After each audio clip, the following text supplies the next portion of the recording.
Hello प्यारे बच्चों, कैसे हैं आप सब लोग। आई होप सब बढ़िया होंगे, मज़े में होंगे। तो आप लोगों का लर्न एंड शेयर पे फिर से एक बार स्वागत है। और आपके जीतो भैया आप लोगों के लिए समतल में गति जो हम चैप्टर पढ़ रहे थे एनसीईआरटी का चैप्टर नंबर 4 उसका 4th लेसन लेकर आए, 4th चैप्टर 4th पार्ट। लेकिन इसका मेन इंपॉर्टेंट पार्ट था पार्ट नंबर 3rd। ठीक है, ये भी काफ़ी इंपॉर्टेंट है क्योंकि आगे कहीं ना कहीं बहुत ज़्यादा आपकी हेल्प करेगा 4 भी और 5th भी। ठीक है ना। बेसिकली जैसा मैंने आपको बताया था कि चैप्टर का आधा पार्ट जो है वो प्रारंभिक गणितीय संकल्पनाएं, बेसिक मैथमेटिकल टूल्स का है, वेक्टर वाला पूरा पार्ट। तो हमारा वही सारा सीरीज चल रहा है, वेक्टर वेक्टर वेक्टर। ठीक है ना। जब ये चैप्टर एक्चुअली स्टार्ट हो जाएगा, मतलब ये सब जो है प्रारंभिक गणितीय संकल्पना वाले पार्ट, वो एक अलग पार्ट हो जाएगा। ठीक है, अभी लेकिन हम वही बेसिक मैथमेटिकल टूल्स वाला ही पढ़ रहे हैं, लेकिन है चैप्टर नंबर 4 में, इसलिए हम उसको चैप्टर नंबर 4 में पढ़ा रहे हैं। ठीक है, तो आगे बढ़ने से पहले आप लोगों के लिए एक छोटी सी इंफॉर्मेशन। अभी तक अगर किसी ने हमारी ये learn and share app download नहीं करी है तो गूगल प्ले स्टोर से जाके डाउनलोड कर लेना। मुझे बताने की जरूरत नहीं कि आपको गूगल प्ले स्टोर मोबाइल में कहाँ मिलेगा। और वहाँ पे हमारे पास कुछ कोर्सेज हैं, मैथमेटिक्स का भी है, फिजिक्स का भी है। तो आप वो कोर्सेज भी परचेज कर सकते हो, बहुत ही नॉमिनल से चार्जेस हैं उसके। ठीक है, और अगर आपको कोई भी इश्यू आए रिलेटेड टू एनी कंसर्न, ठीक है, पेमेंट्स रिलेटेड है या कोर्स रिलेटेड कोई भी इशू आपको आता है, इन स्क्रीन पे तो नंबर है, आप इन पे कॉल कर सकते हो। ठीक है, चलो तो आज के हम हमारी क्लास स्टार्ट करते हैं। क्लास में आज हम पढ़ने वाले हैं बहुत ही इंटरेस्टिंग टॉपिक, वो है रेजोल्यूशन ऑफ वेक्टर, सदिशों का वियोजन। साथ के साथ अपन सदिश गुणनफल के बारे में बात करेंगे। उसमें से सिर्फ हम डॉट प्रोडक्ट खत्म कर पाएंगे क्योंकि लेसन बहुत बड़ा हो रहा था, तो हमने इसमें सिर्फ सदिशों का अदिश गुणा जो होता है यानी डॉट प्रोडक्ट होता है वो इंक्लूड करा। क्या होता है क्या नहीं होता एक अलग बात है, लेकिन हम सिर्फ वही पढ़ने वाले हैं। ठीक है, तो ऐसी कुछ इंटरेस्टिंग सी चीजें आपको यहाँ पे देखने को मिलेगी। चलो तो सबसे पहले अपन सदिशों का वियोजन स्टार्ट करते हैं। अभी देखो सदिशों का वियोजन होता क्या है। सदिशों का वियोजन मतलब तोड़ना, ब्रेक करना, है ना। इंग्लिश में इसको बोलते हैं रेजोल्यूशन ऑफ वेक्टर। अब हम दो तरीके से सदिशों का वियोजन कर सकते हैं। देखो 1D में सदिशों का वियोजन नहीं हो सकता, ठीक है, क्योंकि वो उसी दिशा में, उसके टुकड़े नहीं हो सकते। 2D में हो सकता है, जैसे ये प्लेन में हमने एक वेक्टर बना रखा है, इधर आ जाता हूं मैं। ये प्लेन में हमने एक वेक्टर बना रखा है, तो इस प्लेन में इस वेक्टर के दो टुकड़े हो सकते हैं। ठीक है ना, आराम से दो टुकड़े हमारे हो सकते हैं, एक x की दिशा में, एक y की दिशा में। ऐसे अगर ये YZ प्लेन में है तो एक y में, एक z में। तो रेजोल्यूशन ऑफ वेक्टर का मतलब है कि हम सदिश के दो टुकड़े करते हैं। ठीक है ना, दो अक्षों के सापेक्ष। ऐसे ही 3D में भी कर सकते हैं। ठीक है, ये 3D में हमारा। ठीक है, तो ये 3D में हम इस तरीके से कुछ रेजोल्यूशन करेंगे। मैं कोशिश करूंगा आपको समझाने की, और आपके लिए कुछ ये हमने पिक्चर्स भी डाली है ताकि आप थोड़ा सा विजुअलाइज कर सको। तो बहुत क्रिएटिविटी से सोच के चीज़ें आप लोगों के लिए डालते हैं हम लोग। ठीक है, चलो तो सबसे पहले 2D में वेक्टर रेजोल्यूशन पढ़ लेते हैं। ये देखो करना क्या है, ये मान लो कोई वेक्टर है, ए वेक्टर, और ये एक्स अक्ष के साथ एंटी क्लॉकवाइज डायरेक्शन में थीटा एंगल बना रहा है। मैंने आपको बोला था एंटी क्लॉकवाइज ही चाहिए, क्लॉकवाइज हो गया तो फिर गड़बड़ हो जाएगी, कोण को फिर नेगेटिव लेना पड़ेगा, और उसमें हम फंसना नहीं चाहते हैं, इसलिए हम कोण हमेशा कैसे लेंगे, एंटी क्लॉकवाइज डायरेक्शन। तो ये कोई हमारा सदिश है और इसने एक्स अक्ष के साथ थीटा कोण बनाया है। तो हम क्या कर रहे हैं, इसके दो टुकड़े कर रहे हैं। ठीक है, ध्यान से सुनना। हमने क्या करा, हमने एक्चुअली इस वेक्टर का प्रोजेक्शन ले लिया नीचे। ठीक है ना, यहाँ पे ऐसा समझ लो कि हमारा ए है, तो इस ए वेक्टर है, तो इसकी लंबाई कितनी हो गई, मॉड ऑफ ए वेक्टर, जिसको हम शॉर्ट में ए ही बोलते हैं। ये हमारा थीटा हो गया, तो कुछ इस तरीके का त्रिभुज बनेगा। ये हमारा थीटा है, ये हमारा ए है। तो मैंने आपको लास्ट क्लास में बताया था, ये हमारा क्या हो जाएगा, ए कॉस थीटा, और ये हमारा क्या हो जाएगा, ए साइन थीटा। कैसे निकाला मैंने, बहुत आसान है। आधार और कर्ण, मान लो मैंने आपको नाम दिया इसको ओ पी क्यू, मैं आपको बोलूँ इसमें कॉस थीटा निकालो, आप बोलोगे ठीक है सर, निकल जाएगा। कौन पता है और कर्ण पता है। आधार कौन है, ओपी, और कर्ण कौन है आपका, ओ क्यू। तो ये क्या हो गया हमारे पास, ओपी हमें पता नहीं है, वो निकालना है, और हमारा जो ओ क्यू है वो है हमारे पास ए। देखो ओपी क्या है हमारे पास, ए कॉस थीटा। ऐसे आप ए साइन थीटा भी निकाल सकते हो।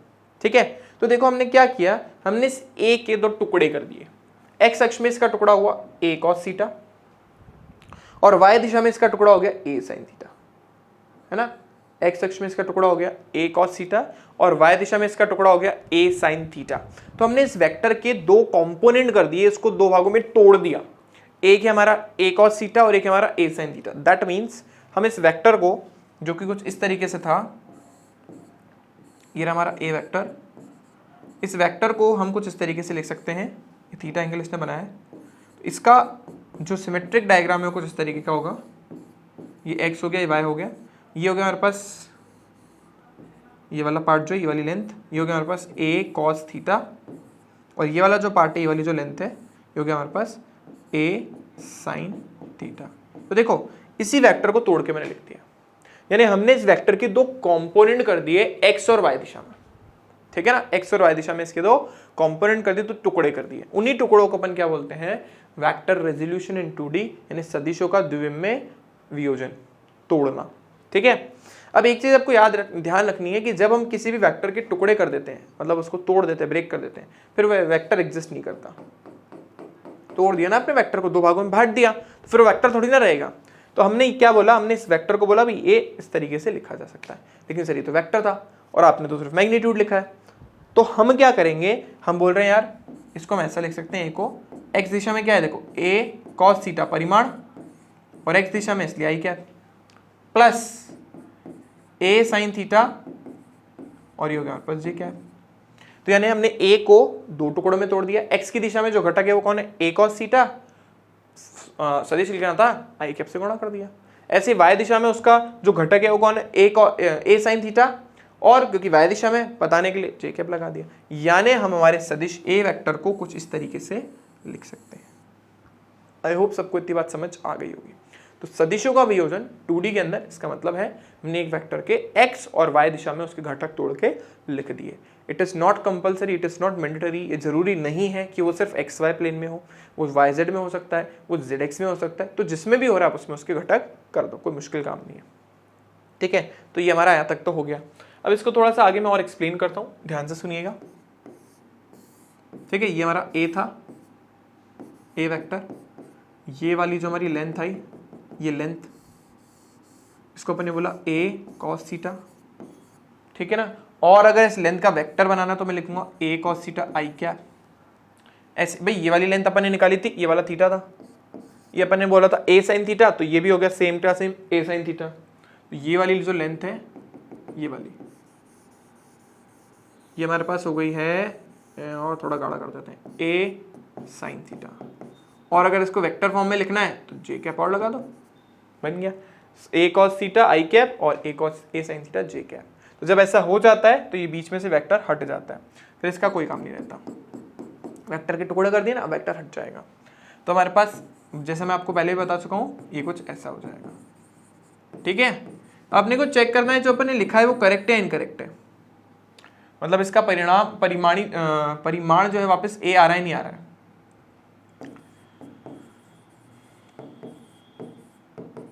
ठीक है, तो इसका परिमाण निकाल के देखते हैं, रूट में a cos थीटा का वर्ग प्लस a sin थीटा का वर्ग। तो देखो क्या आया, a square cos square theta plus a square sin square theta. और जब इसको सॉल्व करोगे, आई होप किसी को कंफ्यूजन नहीं होगी कि a square plus sine square 1 होता है। तो ये हमारे पास आ गया a। तो देखो परिमाण जो है वापस a आया ना, इसका मतलब हमने रेजोल्यूशन यानी टुकड़े उसके बिल्कुल करेक्ट करे थे। इस तरीके से हम 2D में किसी भी चीज़ के टुकड़े कर सकते हैं, लेकिन जब तक मैं एग्जाम्पल नहीं कराऊंगा ना, आपके भेजे में बात यानी दिमाग में बात घुसेगी नहीं। तो देखो मैंने यहाँ पे दो बहुत अच्छे अच्छे डायग्राम बना रखे हैं आप लोगों के लिए, तो इनके ऊपर पहले बात करते हैं। बहुत ध्यान से समझना है इन एग्जाम्पल्स को। तो मैं ऐसा कर रहा हूँ, रेड कलर ले लेता हूँ, ठीक है। तो ये हमने एक क्वेश्चन दिया है, ये ए ये रहा और ये बी ये रहा। ये समझाने से पहले मैं आपको एक चीज़ और बता ही देता हूँ, क्योंकि काम की है काफ़ी, ध्यान से सुनना, काफ़ी इंपॉर्टेंट है ये, इम्पॉर्टेंट। देखिए हम बोलते हैं एक त्रिभुज बनाते हैं हम, ये हमारा 90 डिग्री, ये हमारा 3, ये 4 और ये 5। सब जानते होंगे 3 4 5 का एक समकोण त्रिभुज बनता है, पाइथागोरस ट्रिपलेट होता है ये 3 4 5 का। तो हमने बोला अगर हम ये वाला कोण लेते हैं तो ये हो गया 53 डिग्री और ये वाला कोण हो गया ऑटोमेटिकली 37 डिग्री। अब आपको कैसे पता सर, ये फिक्स होता है। 4 बड़ी भुजा तो उसके सामने कोण भी बड़ा होगा, 3 छोटी भुजा तो उसके सामने वाला कोण भी छोटा होगा। अब आप बोलो सर नहीं मुझे ऐसे नहीं बनाना, मुझे ऐसे लिखना है कि भाई ये 3 है, ये 4 है और ये 5 है। तो ये हो गया 37 डिग्री, ये हो गया 53 डिग्री और ये 90 डिग्री तो है ही। तो छोटी भुजा छोटा कोण, बड़ी भुजा बड़ा कोण, बड़ी भुजा बड़ा कोण, छोटी भुजा छोटा कोण। आई होप इतनी बात सबको क्लियर हो गई होगी, यहाँ तक किसी को कंफ्यूजन नहीं होगा। तो अपन फिर आगे प्रोसीड कर सकते हैं। तो ये 3 4 5 हमें मिल गया है। अब मुझे क्या करना है, मुझे यहाँ पे साइन 37 कॉस 37 यानी साइन 37 डिग्री कॉस 37 डिग्री ये इन सब का मान निकालना है। तो जैसे मैं अगर आपसे पूछूं कि साइन 37 डिग्री का मान कितना होगा, तो आप बोलोगे सर आसान है, ये लंब और ये कर्ण। मैं आपसे पूछूं कॉस 37 डिग्री, आप बोलोगे सर ये 37 लेना है ना, आधार हो गया 4 और लंब हो गया 5। मैं आपसे बोलूँ tan 37 डिग्री, तो बोलोगे सर ये कौन है, इसके सामने वाला लंब हुआ 3 और आधार हुआ 4, तो ये cos tan 37 हो गया। अब अगर मैं आपसे पूछूं साइन 53 डिग्री, तो अब कौन उसको नहीं पकड़ना, अब 53 को पकड़ना है। 53 ये है, सामने वाला लंब कौन हुआ 4, तो इस बार आ जाएगा 4/5। ऐसे में पूछूंगा cos 53 डिग्री, तो अगर ये लंब है तो ये 3 आधार रहा होगा इस केस में, तो 3/5। और tan निकालना है तो लंब बटा आधार, तो देखो लंब कौन है 4, आधार कौन है 3, तो 4/3। ठीक है ना। आई होप सबको इतनी बात क्लियर हो गई होगी, कोई कंफ्यूजन नहीं होगा। बहुत इजी चीज है, याद ये ट्राइंगल रखना है, ये वैल्यूज नहीं, ट्राइंगल दिमाग में डालना ना। लगे ज्यादा एग्जाम के लिए लेकर जाओगे तो एग्जाम में बहुत कंफ्यूजन होगी। ठीक है, तो अपने को ये याद रखना, त्रिभुज ना कि ये दोनों चीजें। ठीक है, चलो फिर आगे चलते हैं अपन। अच्छा ये क्वेश्चन है इसके ऊपर बेस्ड, वो मैंने आपको इसलिए बताया क्योंकि हम ये क्वेश्चन कर सकें। तो हमें कुछ 2 सदिश दे रखे हैं ए और बी, और उन्होंने क्षैतिज के साथ 37 डिग्री और 53 डिग्री का कोण बना रखा है, और हमें बताना है कि इनका परिणामी क्या होगा, मतलब इनका रिजल्टेंट क्या होगा एक्स दिशा में और वाई दिशा में। बहुत अच्छे से ढंग से सुनना। देखो ये हमारा ए है ना, तो ये हो गया हमारे पास ए cos 37। ध्यान रखना जो भी कोण के साथ वाली भुजा होती है ना हमेशा cos ही होती है, बाकी मैंने आपको रीजन तो बता ही दिया। तो ये वाली क्या हो गई हमारे पास ए साइन 37 डिग्री। ठीक है, ऐसे मैं बी के भी टुकड़े कर लेता हूं। अच्छा ये वाला ना रेड वाला, अभी मैं बी के भी टुकड़े कर लेता हूं। तो देखो ये हो गया हमारे पास, इसका कलर मुझे कुछ और लेना पड़ेगा, बहुत लाइट दिख रहा है। तो ये हमारे पास हो गया b cos 53 डिग्री। अब देखो उल्टा है ना, तो उल्टा ही सोचना है। ये यहाँ है तो एक टुकड़ा यहाँ आएगा और एक टुकड़ा ऊपर, ये बीच में आ जाना चाहिए, है ना। तो हमारा वेक्टर है ना वो कहाँ पे आ जाना चाहिए, बीच में। तो ये हो गया हमारे पास ये वाला, ये हमारे पास b sin 53 डिग्री। जिसे समझ नहीं आया मैं यहाँ पे एक बार और बना देता हूँ, क्योंकि मुझे लग रहा है आपको लोगों को कन्फ्यूजन होगी, तो मैं थोड़ा बड़ा कर देता हूँ इसको।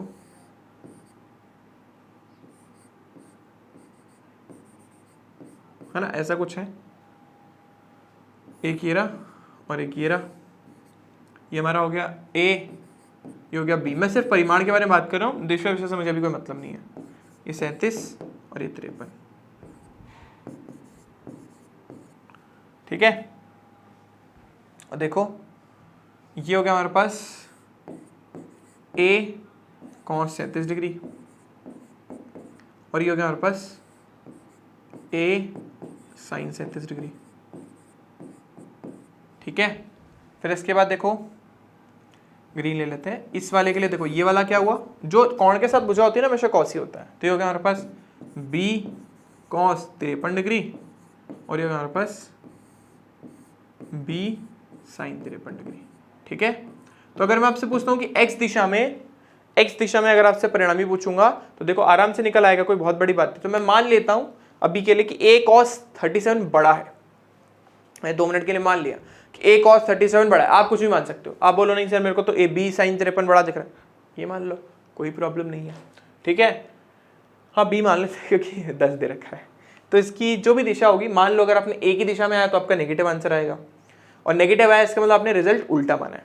पर मैं आपसे क्षैतिज में पूछ रहा हूं, तो देखो क्षैतिज में कितना हो जाएगा, हम बोल रहे हैं कि हमारा कौन बड़ा है, b cos 53 को बड़ा ले लेते हैं, माइनस का a cos 37, है ना। अब अगर इसका उत्तर माइनस आ जाएगा तो हम बोल देंगे कि हमने जो दिशा मानी थी वो गलत थी। अभी हम मान के चल रहे हैं कि रिजल्टेंट इस दिशा में आएगा। भाई दोनों यूं चल रहे हैं ना, तो ऑब्वियसली बात है इसको फ्लिप करना पड़ेगा, मतलब दोनों को सेम दिशा में लाना पड़ेगा। जब किसी सदिश को फ्लिप करते हैं तो वो नेगेटिव हो जाता है। देखो ठीक है ना, मतलब सदिश को, ये जो वेक्टर ऐसे था इसको यूं फ्लिप कर दिया। आई होप सबको क्लियर हो गया होगा। अभी देखो b cos 53, तो b का मान हमारे पास है 10 और cos 53 का मान पीछे से चीट कर लेता हूँ, मैंने निकाला ही था। cos 53 कहाँ गया, 3/5 और माइनस a का मान कितना है 5 और cos 37 का मान 4/5 तो आया 6-4 यानी 2। क्षैतिज आ गया। अब निकालना ऊर्ध्वाधर में दोनों जुड़ रहे हैं तो ऐसा ही करेंगे अपन। ऊर्ध्वाधर में दोनों क्या हो रहे हैं, जुड़ रहे हैं, तो जोड़ दो अपन, सीधा सीधा आप जोड़ दो। देखो जोड़ने के बाद क्या आएगा हमारे पास, a sin 37 plus b sin 53 है ना, एक ही दिशा में इसलिए जोड़ रहे हैं। अपोजिट होता तो घटा देते। कोई कोण वोण बना रहे, कोण वोण बनाने का तो कोई हिसाब किताब है नहीं, बना रहे होते तो देखते। फिर a का मान कितना है हमारे पास 5 और sin 37 का मान हमारे पास कितना है, देखो पीछे sin 37 का मान है हमारे पास 3/5 तो ये 3/5 और प्लस b का मान कितना है 10 और इसका मान होगा 4/5। ठीक है, 5 से 5 कैंसिल, इससे कैंसिल, हमारे पास है 3 + 8 यानी 11। तो यानी ऊर्ध्वाधर हमारा कुछ जो रिजल्टेंट है मैं आपको बताता तो कुछ इस तरीके का दिखेगा। देखो जितना छोटा मान होता है तो वेक्टर उतना छोटा बनाते हैं। तो देखो इसका मान आया 2 और इसका मान कितना है 11, कुछ ऐसा आएगा रिजल्टेंट है इन दोनों का। कि मान लो कोई दो फोर्स ऐसे खींच रहे हैं तो हमें अब जब पता पड़ गया कि 2 यहाँ पे 11 यहाँ पे, अगर आपसे कोई पूछ ले इसका परिणाम ही निकाल लो। इसका परिणाम ही निकालने के लिए आपको पता है क्या लगाना है, r बराबर रूट में 2 का स्क्वायर प्लस 11 का स्क्वायर, क्योंकि कोण तो इनके बीच में 90 डिग्री का है ही। तो आ गया हमारा उत्तर। कोई परिणाम ही निकालने के लिए बोले तो इस तरीके से क्वेश्चन के साथ डील करते हैं। क्वेश्चन आएगा तो मैं आपको पक्का बताऊंगा। अभी तो मैंने एक एग्जाम्पल देने का पूरा ट्राई किया है। ये एक इंक्लाइन प्लेन है, इंक्लाइन प्लेन फिसल पट्टी, ठीक है ना। और आजकल तो वो बहुत जगह हम बनाते ही हैं, वैसे बना देते हैं इंक्लाइन प्लेन की, आराम से चीज़ें लुढ़कते लुढ़कते नीचे चली जाए। जैसे अभी मेरे पास कुछ अवेलेबल है क्या, मेरे पास उस दिन वाला ये पड़ा है आप लोगों के लिए जो मैंने बनाया था। तो देखो इस तरीके से अगर मैं कुछ बना दूं, नीचे सरफेस से कुछ इस तरीके की है, आप लोगों को शायद ये वाली सरफेस, अरे मैं खुद ही कंफ्यूज होऊंगा, हाँ नहीं पहले ही ठीक था, आप लोगों को ये वाली सरफेस दिख रही है, हाँ तो ये आपको दिख रही है फिसल पट्टी बन गई। ये नीचे ऐसे देखो, इसके ऊपर ये चीज़ लुढ़केगी ना, ये लुढ़क गया। तो इस तरीके की जो तल होते हैं जो इस तरीके से कुछ ना कुछ कोण बनाते हैं प्लेन के साथ, उसको हम बोलते हैं आनत तल। इंग्लिश में इसको बोलते हैं इंक्लाइन प्लेन। अपन पढ़ेंगे एक चैप्टर के अंदर, नेक्स्ट वाले चैप्टर में। बस अभी मैं आपको बता रहा हूँ इसके अंदर वेक्टर को रिजॉल्व कैसे करते, तोड़ते कैसे। मैं आपको ज़्यादा दिमाग की चीज़ें नहीं बताऊंगा, बस मैं आपको बोल रहा हूँ कि ये कोण थीटा है, वस्तु पर जो गुरुत्वाकर्षण बल है वो नीचे लग रहा है, तो मैं आपको सीधा सीधा बता देता हूँ कि ये कोण भी थीटा ही होगा, ये वाला कोण। अब कैसे आया कैसे नहीं आया वो बात की बात है, जो अपन करेंगे तब की बात है। लेकिन बस आप ये समझ लीजिए कि अगर ये कोण थीटा है तो अभी अगर मुझे इसके रिजोल्यूशन करने, तोड़ना है इनको, तो देखो mg का एक कॉम्पोनेंट इधर आएगा, देखो ये mg था ना, ये थीटा बना रहा था इसके साथ, तो ये हो गया हमारे पास mg cos थीटा। जो थीटा के साथ होता है हमेशा cos ही होता है। अब प्रॉब्लम ये है कि साइन थीटा को मैं इधर बनाऊं या उधर, तो कोशिश ध्यान रखना कि हमारा वेक्टर बीच में आना चाहिए। वेक्टर बीच में आ रहा है तो इसका मतलब इसका जो कॉम्पोनेंट है वो इधर आएगा, तो हो गया हमारे पास mg sin थीटा। इस तरीके से अपन रिजॉल्व करते हैं। तो जब हो गया तो इस वाले पार्ट को हटा दो। तो ये जो n है इसको अपन बोलते हैं नॉर्मल फोर्स, यानी जो हमारी एक बल है जो कि वस्तु को थाम के रखता है, मतलब वस्तु से चिपका के जो रख के बैठा है ना, जिसकी वजह से वस्तु नीचे चिपकी हुई है उसके। ठीक है भाई, आप सोचते होगे ना कि गुरुत्वाकर्षण बल नीचे लग रहा है, तो कोई तो ऐसा बल होगा जो उसको ऊपर की तरफ पुल कर रहा होगा, नहीं तो वस्तु तो नीचे धसती जाएगी ना, लगता जा रहा है बल, तो नहीं तो केंद्र तक नहीं पहुंचती, तब तक तो जाती रहेगी। तो जब वस्तु किसी वस्तु पर रखी होती है तो उसके ऊपर एक बल लगाती है जिसको ऊपर की तरफ, जिसको अपन बोलते हैं नॉर्मल फोर्स। ठीक है, उसके बारे में आपको बताऊंगा, या फिर रिएक्शन फोर्स भी बोलते हैं उसको, तो हमेशा ऊपर की तरफ लगता है। तो ये normal force mg cos theta को बैलेंस करके बैठी है और इस mg sin थीटा की वजह से वस्तु नीचे लुढ़क रही है। ठीक है ना, ज़्यादा डिटेल में मैंने आपको बताया, हम जो चैप्टर पढ़ेंगे बल वाला उसमें बात करेंगे। ऐसी बताओ कितनी अच्छी अच्छी चीज़ें आने वाली आगे आप लोगों के लिए। तो अभी के लिए हमें सिर्फ समझना है कि हमने mg के कंपोनेंट कैसे करे, उसके घटक कैसे करे। ये भी नहीं पता करना अपने को कि थीटा कहाँ से आया और कैसे आया, उससे कोई लेना देना नहीं है, वो बाद की बात है। ठीक है, तो ये 2 एग्जाम्पल मैंने आप लोगों के लिए डाले ताकि आपको 2D में रेजोल्यूशन यानी द्विविम में कैसे संयोजन होता है, वियोजन होता है, वो समझ आ जाए। चलो फिर अपन चल सकते हैं आगे। आपने को 3D में वियोजन समझना है, तो इस बार हमारे पास कोई 3D में ऑब्जेक्ट होगा, तो आप लोगों को पिक्चर से समझाने की कोशिश करता हूँ मैं। ये हमने और फिरोज भैया ने मिल करके ये किया, और ये मैंने और निखिल सर ने मिलकर किया, ठीक है। तो आपको समझाया हमने कि किस तरीके से क्या कहानी चल रही है। तो देखो ये हमारा एक 3D प्लेन है, कौन सा लेकर, चलो रेडी ले लेते हैं। देखो ये हमारा एक अक्ष, ये हमारा दूसरा अक्ष और ये हमारा तीसरा अक्ष। आई होप सबको समझ आ रहा होगा, त्रिविम। और ये हमारा वेक्टर है, एक्चुअली जो आपको दिख रहा है ना ये तीसरा, ये वेक्टर है हमारा, ये हमारा वेक्टर। तो हमने इस पाइप को ऐसा ऊपर से पकड़ रखा है, इस तरीके से ऊपर से पकड़ा था हम लोगों ने इसको। देखो मेरे पास अभी भी पड़ा है ये पाइप। तो ये वो पाइप है जिसे हमने हाथों द्वारा पकड़ा, और पकड़ने के बाद ऐसा त्रिविम में ऐसे बाहर निकल रहा है ना, यूँ ऐसे 30 त्रिविम में बाहर निकल रहा था। फिर अपने ऊपर से हमने एक टॉर्च जलाई, और टॉर्च जलाने के बाद इसका नीचे प्रोजेक्शन बन गया, ठीक है ना। तो हमने इसका प्रोजेक्शन बनाया, तो प्रोजेक्शन का जो आपका जो इमेज है ना वो आपको ही दिख रहा है। तो मैं भी आपको प्रोजेक्शन के बारे में बताऊंगा। तो ये कुछ इस तरीके की कहानी है, ठीक है, ऐसे कुछ बनाया हमने। आई होप सबको समझ आ रहा होगा। ये समझ नहीं आया तो निखिल सर ने बोला बच्चों को कन्फ्यूजन हो सकती है, तो ठीक है, उन्होंने बोला एक काम करते हैं, हम ऐसे बता देते हैं कि अगर वस्तु को ऐसे रखते हैं तो उसका प्रोजेक्शन नीचे ऐसे पड़ता है ना। ये वस्तु है, ये कुछ ना कुछ कोण बना रही है इसके साथ। तो ये जो है ना, ये वाले हमारे काम का है। क्या काम का मैं आपको बता रहा हूँ कि सर ने बोला सर ऊपर से भी बता दो। ऊपर से भी देखो हमने बनाया है, ठीक है। तो ऊपर से देखो हम बता रहे हैं कि कैसे हमने ऊपर से लाइट डाली, और लाइट डालने के बाद उसका प्रोजेक्शन नीचे गिरा। आई होप सबको इतनी बात समझ आई होगी। तो ये क्या हो रहा है, मैं क्यों आपको ये चीज़ें बता रहा हूँ, ताकि मैं आपको ये चीज़ समझा सकूँ। काफ़ी कॉम्प्लिकेटेड इसलिए है क्योंकि बच्चे विजुअलाइज नहीं कर पाते, पर आई होप सबने विजुअलाइज कर लिया होगा उस डायग्राम के थ्रू। जैसे पाइप हमारा बाहर निकल रहा था 3D में से, तो पाइप क्या है, एक वेक्टर है, एक सदिश है। मैंने आपको कल भी बताया था, ये जो मैंने आपका अरेंजमेंट बना रखा है इसमें मैंने बताया था कि वेक्टर ये 3D से ऐसे बाहर निकल रहा है। अभी लाइटिंग ज़्यादा है, नहीं तो मैं आपको बताता कि जब मैं ऊपर से इसमें लाइट डालूंगा तो नीचे से प्रोजेक्शन बन जाएगा, जैसा अभी हमने बनाया। उसी प्रोजेक्शन के बारे में हम बात करने वाले हैं। तो सब ध्यान से देखिएगा कि हमने क्या बोला। हमने बोला ये जो वेक्टर है ये एक्स एक्स के साथ कुछ कोण बना रहा है, वाई के साथ कुछ कोण बना रहा है, और जेड के साथ कुछ कोण बना रहा है। जैसे हमारे केस में एक्स अक्ष, वाई अक्ष और जेड अक्ष के साथ इसने जो कोण बनाया है उसको मैं आपको मार्क करके बता देता हूँ। ये हमारे केस में मान लो एक्स अक्ष है, ये वाई अक्ष और ये जेड अक्ष है। इसने एक्स के साथ कुछ कोण बनाया होगा, ये जो कोण बनाया ना एक्स के साथ इसने, इसको हम बोल रहे हैं अल्फा। ऐसे वाई के साथ ये जो 3D में आपको ये कोण दिख रहा है ना, ये हमारा बीटा। और ऐसे जेड के साथ इसने जो कोण बनाया ना, इसको हम बोल रहे हैं गामा। आई होप इतनी बात सबको समझ आ रही होगी। तो इस वेक्टर ने एक्स के साथ, वाई के साथ और जेड के साथ जो कोण बनाया उसको हम बोल रहे हैं अल्फा, बीटा, गामा। तो मैं क्या करूंगा, अब मैं इसके टुकड़े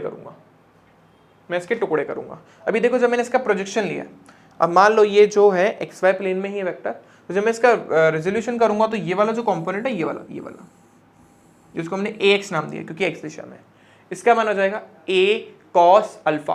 क्यों आया, कैसे आया, ऐसे। ये हमारा ए था, ये क्या हो गया, ए कॉस थीटा। वैसे ही जब मैं इसका रेजोल्यूशन करूंगा और एक्स के ऊपर लाइट डालूंगा तो इसमें भी हम ऐसे ही कर सकते हैं। जब एक्स के साथ मैं इसका रेजोल्यूशन लूंगा ना, तो जो हमारा ये वाला जो लेंथ आएगा ना, ये हमारे पास है ए कॉस अल्फा, ठीक है। तो ये वाला जो मान है हमारे पास वो क्या हो गया, ए कॉस अल्फा। ऐसे ही इस y वाले को अपन ने बोला a cos बीटा, और z वाले को अपन ने बोला a cos गामा,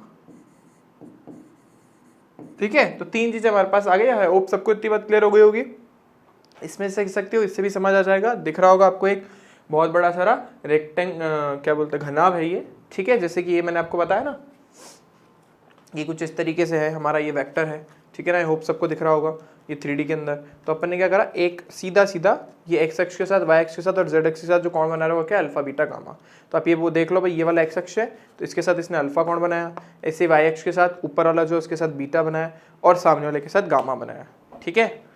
तो आगे चलते हैं फिर अपन। तो मतलब ए को हम क्या लिख सकते हैं, ए को हम लिख सकते हैं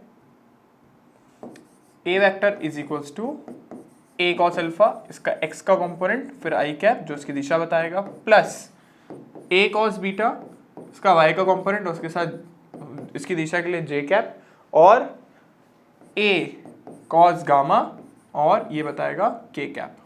तो उसको हम लिख देते हैं के कैप, ठीक है। तो ये हो गया हमारा के कैप। आई होप इतनी बात सबको क्लियर हो गई होगी, सिंपल सी चीज़ है। फिर हमने बोला कि यार इसका परिमाण और इसका परिमाण सेम होना चाहिए, मतलब इन तीनों को जोड़ने पर हमें सेम चीज मिलनी चाहिए। तो हम इसको एक बार इसका स्क्वायर करके जोड़ने की कोशिश करते हैं। A square cos square gamma sorry alpha, I hope सबको समझ आ रहा होगा कि मैंने डायरेक्ट स्क्वायर करा, plus A square cos square beta plus A square cos square gamma. अभी देखो सब में से ए स्क्वायर कॉमन आ रहा है, तो ए स्क्वायर आप कॉमन ले लो, अंदर क्या बचेगा cos square alpha plus cos square beta plus cos square gamma, ठीक है। और ये पूरा रूट में, और जब आप रूट से बाहर इसको लोगे तो ये हमारे पास बन गया ए। अब मेरी बात ढंग से सुनना बहुत, जब अपने 2D में रेजोल्यूशन किया था, 2D में अपने टुकड़े किए थे यानी उनका वियोजन किया था, तो हमें प्रॉब्लम नहीं आई थी क्योंकि इसकी वैल्यू सीधी सीधी एक इक्वल आ गई थी। लेकिन यहाँ पे एक्स्ट्रा टर्म बच रही है ना, ए स्क्वायर तो बाहर आ गया और उसका ए हो गया और बाकी टर्म पीछे बच रही है, ठीक है। तो मैंने आपको बोला ए के इक्वल होनी चाहिए, भाई ये ए ही आ रहा है ना, तो ए का परिमाण तो यही आएगा। हम भाई परिमाण ही तो निकाल रहे हैं, ए का परिमाण खुद ए के इक्वल ही आएगा। देखो ये इससे कट गया, यहाँ बचा 1 और फिर दोनों यहाँ पे आ रहा है हमारे पास रूट, तो रूट को हटाने के लिए मैं दोनों तरफ क्या ले लेता हूँ, वर्ग ले लेता हूँ। मैं दोनों तरफ वर्ग ले लेता हूँ। देखो दोनों तरफ वर्ग लेते ही क्या हुआ, 1 बराबर cos square alpha plus cos square beta plus cos square gamma, ठीक है ना। ये रिलेशन काफी इंपॉर्टेंट है कि हमारे अल्फा बीटा गामा कुछ इस तरीके से होंगे कि उनके जो कॉस है उनका वर्ग का योग जो है हमेशा किसके इक्वल आना चाहिए, 1 के इक्वल। अगर ऐसा है तो भी तभी हम जो है अल्फा बीटा गामा वैलिड मानेंगे। तो ये काफी इंपॉर्टेंट रिलेशन है। 2D में इसलिए नहीं है क्योंकि वो साइन स्क्वायर कॉस स्क्वायर होकर के उनका sine square theta cos square theta होकर के 1 हो गया था, लेकिन इनका हो नहीं पाया। तो हमने बोला कि 3D के अंदर जब अपन वियोजन करते हैं तो ये कंडीशन को फुलफिल करने चाहिए, ठीक है। 1 मार्क्स के अंदर क्वेश्चन आ जाता है कि त्रिविम वियोजन में cos square alpha cos square beta cos square gamma की वैल्यू क्या होगी, ठीक है। आई होप सबको इतनी बात समझ आ गई होगी। तो अपन फिर आगे चलते हैं। तो 3D में वियोजन कुछ ज़्यादा इतना इंपॉर्टेंट नहीं है क्योंकि 3D हमारे एक्चुअली इतना सिलेबस में है ही नहीं।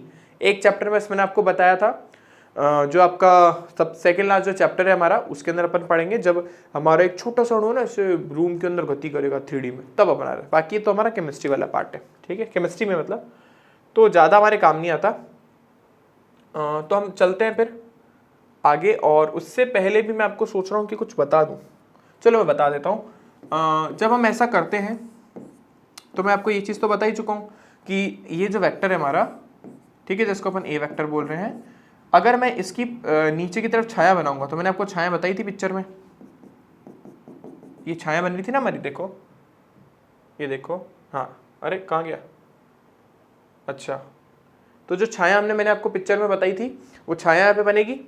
तो ध्यान से सुनना, ये हमारी क्या होगी, लंबवत, ये हमारी क्या होगी, लंब डाला अपन ने, ठीक है। और ये आप सबको बताइए तो अल्फा है, ये हमारा बीटा है और ये हमारा गामा है, ठीक है।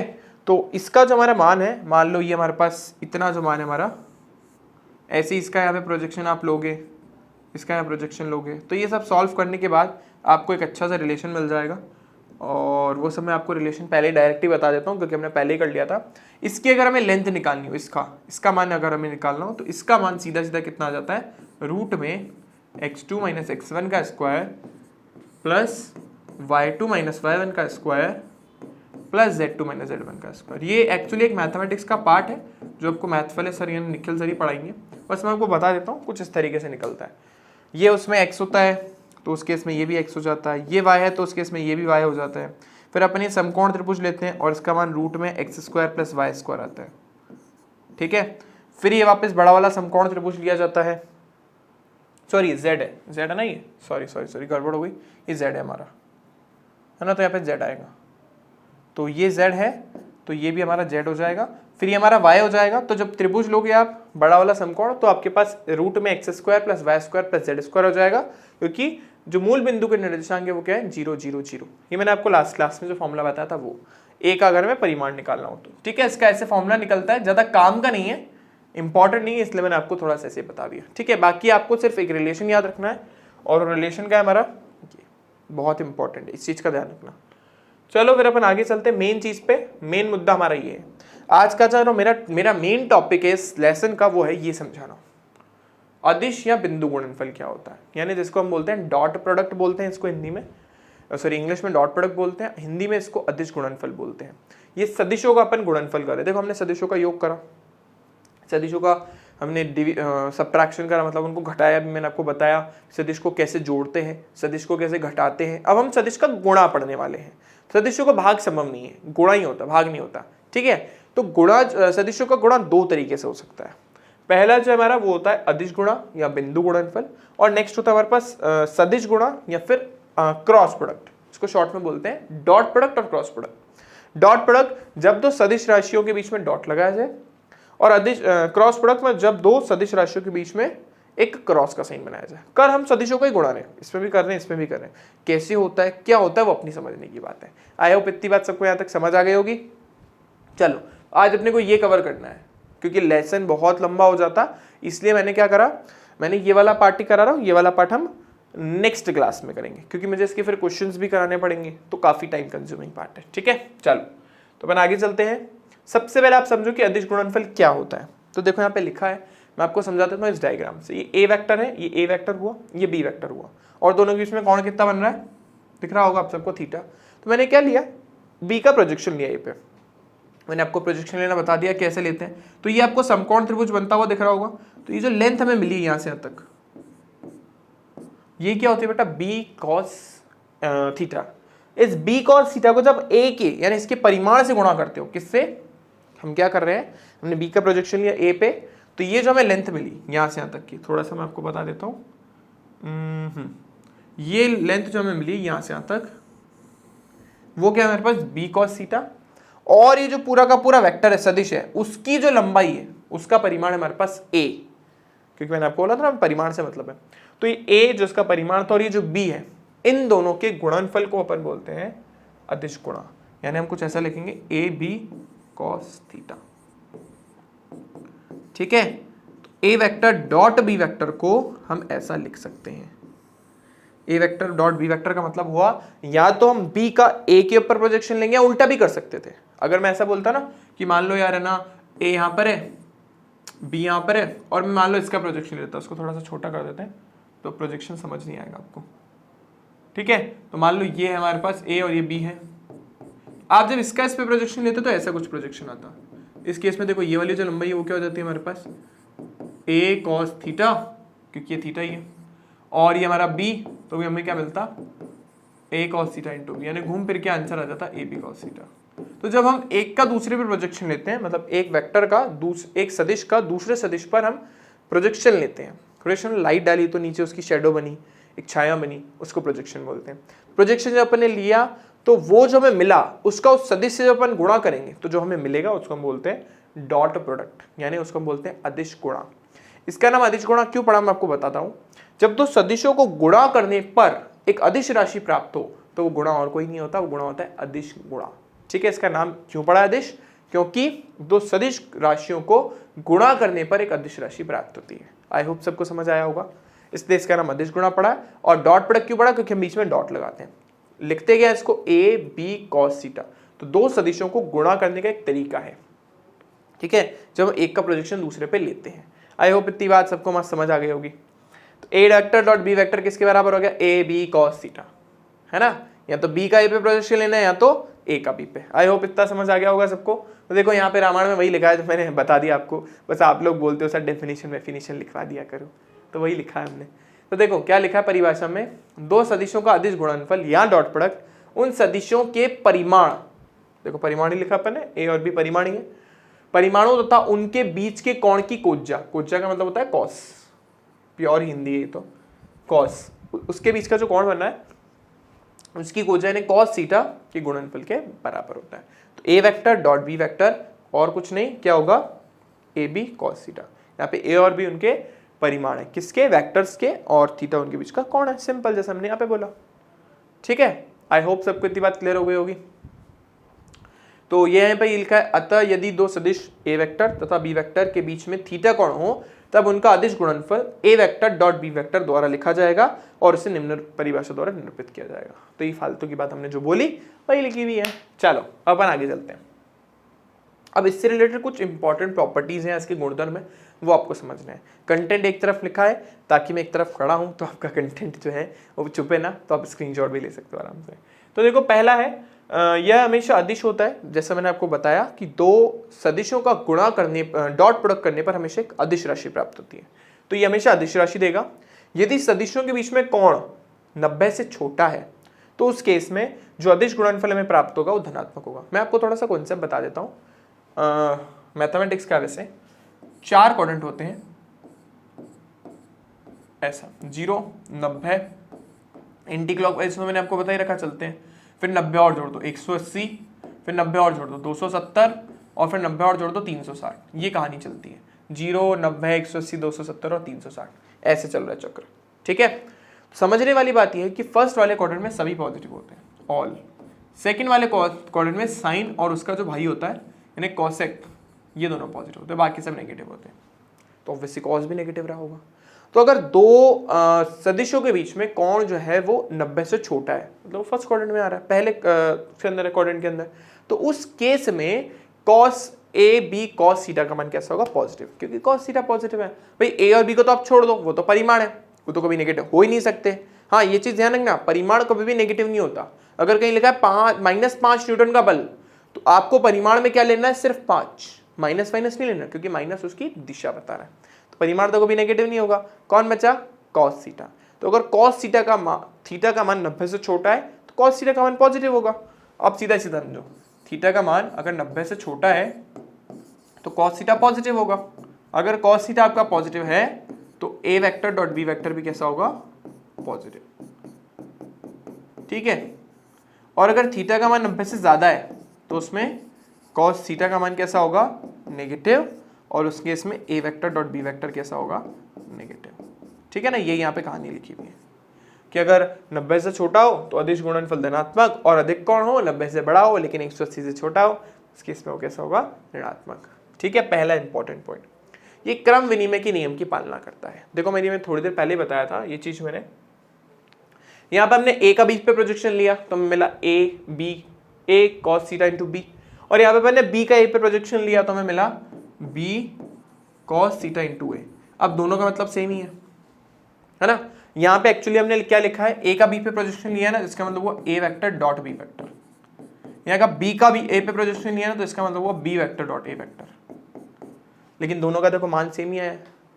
अगर मैंने a का प्रोजेक्शन b पे लिया है मतलब a dot b, a vector dot b vector, और b का a पे प्रोजेक्शन लिया मतलब b vector dot a vector, तो दोनों का मान तो सेम आ रहा है। इसका मतलब ये क्रम विनिमय के नियम की पालना करता है। a vector dot b vector is equals to b vector dot a vector, और इसका मान आया a b cos थीटा। लेकिन अपन क्रॉस पढ़ेंगे ना, वो नहीं करता, वो अपन बाद में पढ़ेंगे, बात की बात है।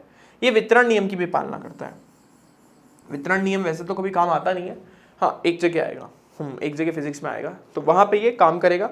अगर हमें a vector dot b plus v vector plus c vector लिखा है तो जैसे ये इससे गुणा हो जाएगा, मतलब इसका इसके साथ डॉट हो जाएगा और इसका इसके साथ, तो a vector dot b vector plus का साइन कॉपी, फिर a vector dot c vector. तो ये क्रम हमारे वितरण नियम की भी पालना कर रहा है। अब सब जानते ही हो कि a vector dot b vector किसके बराबर है? ab cos थीटा के। तो अब अगर हमें कभी भी दो वेक्टर के बीच का कोण निकालना हो तो देखो क्या हो जाएगा यहाँ पे? cos थीटा बराबर a vector plus b vector, sorry a vector dot b vector upon ab। Theta चाहिए तो cos उधर जाके कितना हो जाएगा? cos inverse a vector dot b vector upon ab। I hope clear हो गया होगा। तो जब भी हमें डॉट प्रोडक्ट दे रखा हो, परिमाण दे रखा हो और थीटा पूछ ले तो कर देना, आसान है। ठीक है, चलो क्वेश्चन कराऊंगा तो आ जाएगा, डोंट वरी। आगे चलते हैं। हाँ, अभी मैंने आपको लास्ट क्लास में बताया था कि जो थीटा का मान है, अगर वो थीटा 0 है तो cos 0 का मान भी क्या होगा? 1 होगा। तो उस केस में दो जो गुणनखंड वो है, दोनों के दोनों वेक्टर, उनका परिमाण मैक्सिमम होगा, क्योंकि cos थीटा की मैक्सिमम वैल्यू 1 होती है। तो उस केस में देखो हमारे को कितना मिल जाएगा? उस केस में आप सब जानते हो, देखो ऐसा कुछ होगा, ये पहला वेक्टर और ये दूसरा वेक्टर। तो प्रोजेक्शन लेने का तो सेंस ही नहीं है, क्योंकि एंगल दोनों के बीच में 0 बन रहा है। तो उस केस में हमारे पास आ जाएगा a vector dot b vector is equals to ab cos 0, यानी सिर्फ ab। तो अधिकतम मान मिल जाएगा। ठीक है, आई होप क्लियर हो गया होगा, मस्त सा, इजी है। तो मतलब दोनों एक दूसरे के समानांतर है। अगर दोनों एक दूसरे के लंबवत हो, ये बहुत इंपॉर्टेंट चीज़ है, अगर दो वेक्टर एक दूसरे के लंबवत हो, जैसे ए वेक्टर ये रहा, बी वेक्टर ये रहा, अब क्या लगता है आपको इसका इसके प्रोजेक्शन आएगा? अगर आप ऊपर से ऐसे पेन ऐसे खड़ा कर रखा है और मैंने ऊपर से प्रोजेक्शन डाला, क्या होगा? आपको एक डॉट दिखेगा। इसका मतलब इसका प्रोजेक्शन इसके ऊपर मिला ही नहीं, एक डॉट मिला, डॉट का मतलब जीरो, उसकी लेंथ थोड़ी ना होती है। इस केस में ए वेक्टर डॉट बी वेक्टर कितना हो जाएगा? जीरो, क्योंकि देखो ए वेक्टर डॉट बी वेक्टर किसके बराबर है? डॉट लगाना मत भूलना एग्जाम में, ए बी कॉस 90 और कॉस 90 कितना होता है? जीरो, इसलिए उत्तर आएगा जीरो। ये भी काफी इंपॉर्टेंट पॉइंट है कि जब सीधा सीधा दो वेक्टर बोले यार एक दूसरे के लंबवत है और आपको बोले उनका डॉट प्रोडक्ट कितना होगा, आप बोलोगे जीरो। ठीक है, समान दिशा में एक। ओके, किसी सदिश का स्वयं के साथ अदिश गुणनफल निम्न प्रकार से परिभाषित है, मतलब किसी भी सदिश को आपने लिया और उसका उसी के साथ डॉट प्रोडक्ट कर दिया तो आपको पता है उसे हम क्या लिखते हैं? ए कॉस 0 डिग्री, भाई दोनों के बीच में कितना कोण? ए का एक ही साथ डॉट ही प्रोडक्ट ले लो तो दोनों के बीच में कितना कोण बन रहा है? दोनों सेम ही तो दिशा है, दोनों सेम ही है, तो हो जाएगा ए कॉस 0 का मान 1 और 1 और 1 कितना हो गया? ए स्क्वायर। ठीक है, तो अगर किसी भी वेक्टर का खुद से लेते हैं डॉट प्रोडक्ट तो हमेशा क्या आता है? उस वेक्टर का वर्ग, उस वेक्टर के परिमाण का वर्ग, यानी ए स्क्वायर, वेक्टर का नहीं परिमाण का वर्ग। ठीक है, इकाई सदिश, इकाई सदिश है जिसे हम एकांक सदिश भी बोलते हैं, एक ही बात है। इकाई सदिश मैंने आपको बता दिया था जिसका परिमाण कितना होता है? 1 होता है। उसको हम दर्शाते कैसे हैं? एन कैप्स, इसको इंग्लिश में बोलते हैं नॉर्मल वेक्टर, यानी इसको लंबवत सदिश भी बोलते हैं। आगे से अपन क्रॉस पढ़ेंगे तो वहां पे ज्यादा डिटेल में क्लियर हो जाएगा। एन कैप इसलिए बोल रहे हैं क्योंकि नॉर्मल वेक्टर है यानी लंबवत सदिश है। तो अगर हम किसी भी एकांक सदिश यानी किसी भी यूनिट वेक्टर का, आप ऐसा समझ लो, किसी भी एकांक सदिश का उसी से गुणा करोगे ना तो हमेशा 1 मिलेगा, डॉट वाला है ना। जैसे मैं सबको रब करता हूँ, तो जैसे मैंने A vector A cap dot A cap किया तो इसका मान हमेशा 1 आएगा। घुसा लो दिमाग में, सिंपल। किसी भी यूनिट वेक्टर का, सॉरी किसी भी एकांक सदिश का गुणा उसी एकांक सदिश से अगर हम कर दें तो हमेशा 1 मिलता है। क्योंकि आप देखो क्या लिखोगे, इसको इसका मॉड और कॉस 0, और आपको पता ही है इसका परिमाण कितना होता है एकांक सदिश का? 1, तभी तो इसको एकांक सदिश बोलते हैं। 1 गुणा 1 आपको 1 ही तो देगा। तो ये कहानी है। आई होप इतनी बात सबको क्लियर हो गई होगी। चलो अब अपन चलते हैं आगे। इसीलिए हाँ, ये बहुत इंपॉर्टेंट है, यही तो मेन चीज है यहाँ पे, और तो सब फालतू बातें हैं। इसीलिए आई डॉट आई 1 होता है, जे डॉट जे 1 होता है, के डॉट के 1 होता है, लेकिन आई डॉट जे 0 होता है। क्योंकि देखो आई एक्स अक्ष है, जे वाई अक्ष है, दोनों के बीच में कोण कितना? 90 है, तो आई डॉट जे 0। ऐसे ही जे डॉट के 0, ऐसे ही के डॉट आई 0, और क्योंकि क्रम विनिमय के नियम की पालना कर ही रहा है तो आई डॉट जे बोलो, जे डॉट आई बोलो, एक ही बात है। जे डॉट के बोलो या के डॉट आई बोलो, एक ही बात है। और के डॉट आई बोलो या आई डॉट के बोलो, एक ही बात है, सबका मान 0 होगा। यानी अगर सेम वाले के साथ डॉट प्रोडक्ट करोगे तो 1 मिलेगा, और दूसरे वाले के साथ डॉट प्रोडक्ट कर दिया तो 0 मिलेगा। आई होप सबको क्लियर हो गया होगा। चलो तो कुछ उदाहरण मैं आपको समझा देता हूँ, कहाँ कहाँ हम यूज़ करते हैं वो उदाहरण मैं आपको बताता हूँ, कहाँ कहाँ यूज़ है इसका। जैसे हम कार्य निकालते हैं ना, कार्य बचपन से पढ़ा होगा आपने, है ना, क्लास 9th में आया था। तो कार्य देखो क्या होता है, कार्य हमारे पास होता है W बराबर एफ एस कॉस थीटा। कैसे निकला मैं आपको समझाता हूँ थोड़ा। जैसे आप किसी वस्तु पर, ये वस्तु ऐसे गति कर रही है, यानी इसकी गति की दिशा ऐसे, और आप इस पर ऐसे बल लगा रहे हो, मान लो, ठीक है ना। आपने हॉरिजॉन्टल के साथ यानी ऊर्ध्वाधर के साथ कोई कोण थीटा बनाया, ठीक है, ये कुछ ऐसा है। हम इसको उठाकर यहाँ पे भी रख सकते हैं क्योंकि है तो एफ ही, वेक्टर ही है, मुक्त है, और इसके गति की दिशा ने एस की दिशा इधर है, और थीटा कोण बन रहा है। तो आप क्या करोगे, हमने पढ़ा है कार्य का वो घटक लेते हैं जो कि बल की, जो गति की दिशा में हो। तो गति की दिशा में जो आप घटक लोगे इसका, वो आएगा हमारे पास एफ कॉस थीटा। तो जब आप इन दोनों का डॉट लोगे तो आपको मिल जाएगा एफ एस कॉस थीटा, या इसको हम F vector dot S vector भी बोल सकते हैं, क्योंकि ये दो सदिश राशियां हैं और उनका अदिश गुणनफल हो रहा है, इसलिए अपन बोलेंगे कि जो कार्य होता है वो कैसी राशि होती है, वो अदिश राशि होती है। ऐसे आपने एक पढ़ा होगा शक्ति, पढ़ाऊंगा, डोंट वरी, ऐसे मत सोचना सर जल्दी जल्दी में करा रहा हूं, ऐसा नहीं, चैप्टर आएगा तो डिटेल में पढ़ेंगे, ठीक है ना। ऐसी एक शक्ति भी होता है, शक्ति का भी सेम ही होता है, शक्ति का सूत्र आपने कहीं ना कहीं पढ़ा ही होगा, F vector dot V vector, V वेग होता है उसका, इसको अपन एफ वी कॉस थीटा भी बोलते हैं, ठीक है ना। कैसे आया कैसे नहीं आया वो अलग बात है, वो अपन जब चैप्टर पढ़ते जाएंगे तब आता जाएगा। बाकी ये वो क्वांटिटीज हैं जिसमें अपन डॉट प्रोडक्ट यूज करते हैं। तो ये दोनों राशियां जो है वो कैसी राशि है, सदिश, और उनका अदिश गुणनफल किया गया है, इसलिए शक्ति एक अदिश राशि है, कार्य एक अदिश राशि है। तो जहां भी आपको कॉस थीटा दिख जाए ना, कहीं दो सदिश राशियां उसके साथ कॉस थीटा दिख रहा है, तो समझ जाना उनको अपन ऐसा लिख सकते हैं, और इसका मतलब है कि जो राशि हमें मिलेगी वो कैसी होगी, अदिश, ठीक है। ये कुछ इसके एग्जाम्पल्स थे फिजिक्स के। अब हम क्वेश्चन सॉल्व करते हैं। तो ये दो क्वेश्चन है और इसका हमें ए और बी का थोड़ा गड़बड़ हो गया, ये अदिश गुणनफल निकालना है, ठीक है ना। इन दोनों का कैसा गुणनफल निकालना है, ए और बी का अदिश गुणनफल। अब समझना आप बहुत अच्छे से, देखो ए वेक्टर हमें दे रखा है 3i cap minus 4j cap, नहीं दे रखा ना सी, यानी के नहीं दे रखा तो उसको 0 मान लो, क्या ही फर्क पड़ना है, जो नहीं दे रखा होता उसको 0 मान लेते हैं। ऐसे देखो बी वेक्टर वो में दे रखा है 6i cap plus 10j cap plus का 0k कैप, हमें a डॉट बी करना है। अब बहुत ध्यान से समझना मेरी बात, जब आप a डॉट बी करोगे आप लिखोगे 3i कैप माइनस का 4j cap plus 0k cap. ऐसे आप दूसरा वाला लिखोगे तो आप लिखोगे 6i cap plus 10j cap plus 0k cap. तो ये मैंने आपको क्या समझाया, देखो 3 इससे भी गुणा होगा, इससे भी होगा, इससे भी होगा, जैसे अपन खोलते ना वैसे खोलेंगे। 3 का 6 के साथ भी होगा, 10 के साथ भी होगा और 0 के साथ भी होगा। लेकिन मैंने भी आपको क्या बताया कि i का i के साथ 1 होता है, i का j के साथ 0 होता है, i का k के साथ 0 होता है, मतलब सेम के साथ 1 और अपोजिट के साथ 0। इसलिए हम सीधा सीधा क्या लिखते हैं 3 × 6, क्योंकि i डॉट i कितना हो गया 1। समझे अच्छे से, बहुत इंपॉर्टेंट चीज बता रहा हूं।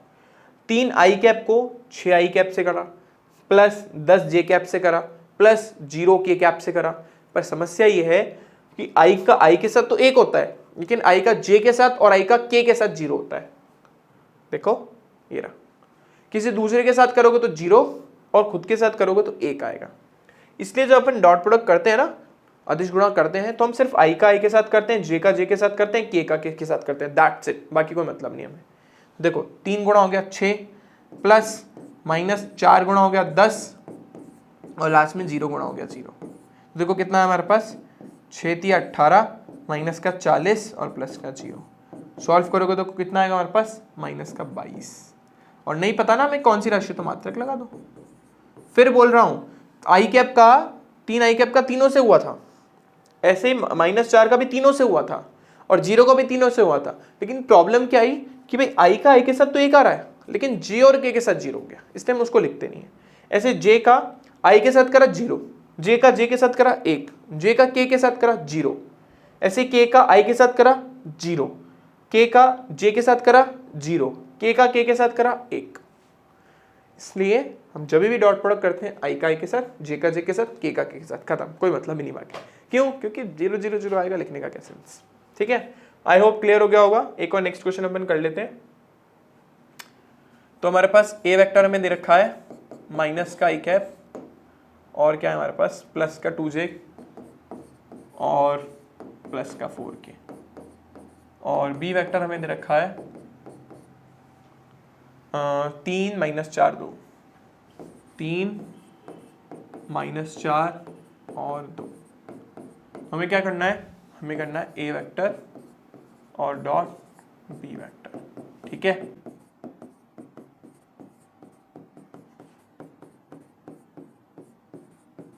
तो हमने डॉट लगाया, देखो i का i के साथ 1, बाकी सबके साथ 0, तो -1। अब इसके साथ कुछ नहीं तो मानेंगे 1, तो इसका कोई नहीं होता, उसका भगवान होता है। तो जिसके आगे कुछ नहीं लिखा होता उसके आगे 1 मानते हैं। 1 गुणा -1 गुणा 3 प्लस 2 गुणा माइनस का 4 प्लस 4 गुणा 2, तो देखो आया माइनस का 3, माइनस का 8 और प्लस का 8, ठीक है। +8 और -8 खा गए एक दूसरे को, हमें कितना मिला, माइनस का 3, और आगे लगा दो मात्रा, हो गया खत्म, इजी, ठीक है ना। तो i के साथ j के साथ k के साथ, बस इतना सा करना है। तो बस यही अदिश गुणा होता है। अब इसके कुछ और अच्छे क्वेश्चन देखते हैं। तो सिंपल से क्वेश्चन से सीधा सीधा डॉट प्रोडक्ट कैसे करते हैं। अब थोड़ा आगे आओ, ये बहुत सही प्रॉब्लम है। तो हमें a डॉट बी हमें दे रखा है और हमें कॉर्ड निकालना है। हम अब जानते हैं कि a डॉट बी एक्चुअली किसके इक्वल होता है, हमारे according A B cos theta के, और क्वेश्चन के अकॉर्डिंग किसके बराबर है, माइनस के ए बी बटा 2 के। तो हमें तो थीटा चाहिए, तो ये ए बी भाई साहब को खा गए तो कॉस थीटा जो है माइनस 1/2 के बराबर है। ये तो रट गया होगा, माइनस 1/2 जहां है कॉस में वो कितना होता है 120 डिग्री। ठीक है, मैंने आपको प्रारंभिक गणितीय संकल्पनाओं में बोला था, अच्छे से याद कर लेना। तो देखो कितनी जगह काम आ रहा है बार बार। तो हमारे फिजिक्स में मोस्टली फिक्स्ड है, cos 180, cos 120, sin 180 और sin 120 बहुत यूज होंगे। चलो अब अपन आगे चलते हैं। अभी बोला है हमें a वेक्टर और b वेक्टर दोनों एक दूसरे के लंबवत हैं, तो आपको बताना है कि p का मान क्या होगा। p आपको दिख रहा होगा अननोन। इसने एक वर्ड बोला क्या, लंबवत है। मैंने आपको क्या बोला था, जब एक वेक्टर दूसरे वेक्टर के लंबवत होता है तो उनका डॉट प्रोडक्ट कितना होता है, 0। तो हम उसी कॉन्सेप्ट का यूज करेंगे। a vector dot b vector किसके बराबर आ जाएगा, 0 के, क्योंकि दोनों एक दूसरे के लंबवत है। क्वेश्चन के अकॉर्डिंग ये है क्या, 3i कैप माइनस का 4j कैप और प्लस का 2k कैप। इसका डॉट करना अपने को 2i कैप माइनस का 3j कैप और प्लस का pk कैप। p हमें पता नहीं, तो मैंने अभी आपको क्या बोला, i का i के साथ, j का j के साथ, k का k के साथ, बस बाकी सबको भूल जाओ। 3 गुणा 2 6। अच्छा मैं पूरा लिख देता हूँ, नहीं तो हमारे कुछ छात्र कंफ्यूज हो जाएंगे। ठीक है, प्लस माइनस 4 गुणा माइनस 3 प्लस 2 गुणा p बराबर 0। तो ये हो गया, देखो 3 दूनी 6, 4 तिया 12 प्लस का 2p बराबर 0। तो 6 12 और 6 कितना हो गया 18 प्लस 2p बराबर 0। p कितना आया, ये उधर गया ऊपर माइनस का 9 और p आ गया हमारे पास, सॉरी डायरेक्ट ही लिख दिया मैंने, 18 आएगा, भावनाओं में बह के मैंने डायरेक्ट ही उत्तर लिख दिया। तो ये हो गया हमारे पास माइनस का 18/2, यानी p का मान हमारे पास आ गया माइनस का 9। ठीक है, ये हमारा उत्तर है। तो बहुत इजी था, कुछ नहीं था, बस ध्यान रखना है कि क्वेश्चन में क्या बोला है। लंबवत बोला है ना, तो इसका मतलब उनका डॉट प्रोडक्ट 0 होगा, और बोला एक दूसरे के समानांतर है तो उनका क्रॉस 0 होगा, वो बाद में पढ़ेंगे। ठीक है, अभी सिर्फ लंबवत की दिमाग में बात डालना, क्या लंबवत है तो डॉट प्रोडक्ट 0 होगा। ठीक है,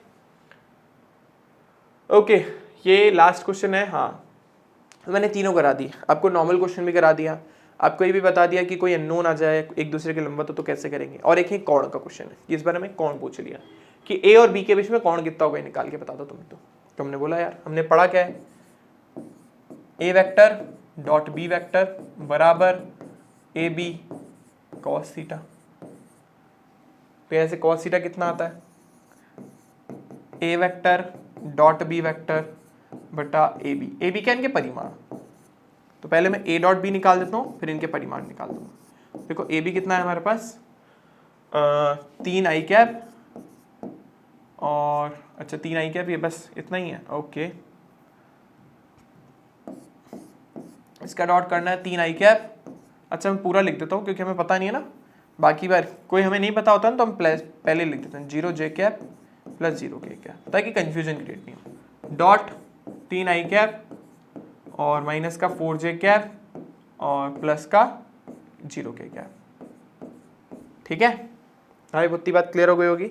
अभी देखो 3 गुणा 3 हुआ 9, 0 गुणा 4 और अगला 0 गुणा 0, तो कुल मिला के मिला क्या सिर्फ 9, यानी a डॉट बी मिला में 9।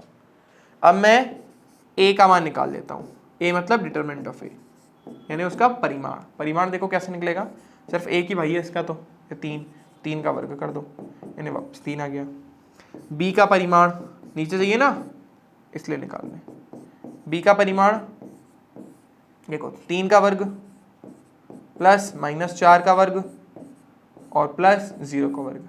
वैसे तो मैं आप सबको बता दूं 5 आएगा, क्योंकि बचपन से पढ़ते आ रहे हो ये। तो देखो कितना आएगा, 9 प्लस 16। कोई बच्चा है माइनस मत लगा देना, कुछ महान बच्चे होते हैं जो माइनस लगा देते हैं, लेकिन माइनस का वर्ग हमेशा प्लस ही आता है, इसलिए हम प्लस ही लिखते हैं।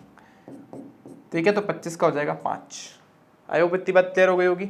तो बस अब फॉर्मूले में डाल दो, कॉस थीटा किसके बराबर हो गया, डॉट है हमारे पास 9 के, नीचे हमारे पास 3 इंटू 5, तो ये 3 तिया हो गया 9, मान हमें पता नहीं है, थीटा का मान सीधा सीधा अपन लिख देंगे सिर्फ कॉस इनवर्स 3/5। अभी 3/5 याद करो कहाँ पढ़ा अपन ने, 3/5 कहाँ पढ़ा, स्टार्टिंग में मैंने बताया था, देखो ये था 37 डिग्री, ये हो गया हमारे पास 3, ये हो गया 4, ये हो गया 5। तो अगर मैं आपसे कॉस 3/5 का मान पूछ रहा हूँ तो देखो 3 ये रहा और 5 वो रहा, मतलब ये लंब की तरह काम नहीं कर रहा है, ये आधार की तरह काम कर रहा है ना, तो 53 आ जाएगा ना, क्योंकि अगर कॉस 53 का मान निकालूंगा, देखो आ रहा है ना 3/5, यानी थीटा का मान यहाँ पे कितना है 53 डिग्री, 3/5 दिख जाए मतलब समझ जाना 53 की बात हो रही है, ठीक है, वही जो पहले सिखाया था अभी। ओके चलो, तो इस लेसन के लिए इतना ही, मिलते हैं आप लोगों से नेक्स्ट लेसन में जहाँ पे अपन पढ़ेंगे सदिश गुणा, वो भी बहुत इंपॉर्टेंट है। और अगर अब और क्या करना है आपको, घर पे रहना है, सुरक्षित रहना है, स्टे होम स्टे सेफ। और अगर अभी तक किसी ने चैनल सब्सक्राइब नहीं करा है तो सब्सक्राइब कर लेना, ऐप डाउनलोड नहीं करिए तो वो भी कर लेना, अगर वीडियो अच्छा लगता तो लाइक करना, और कोई प्रॉब्लम आती है तो कमेंट करना। चलिए थैंक यू, बाय बाय, मिलते हैं आप लोगों से नेक्स्ट क्लास में, और please share this video. Thank you for today.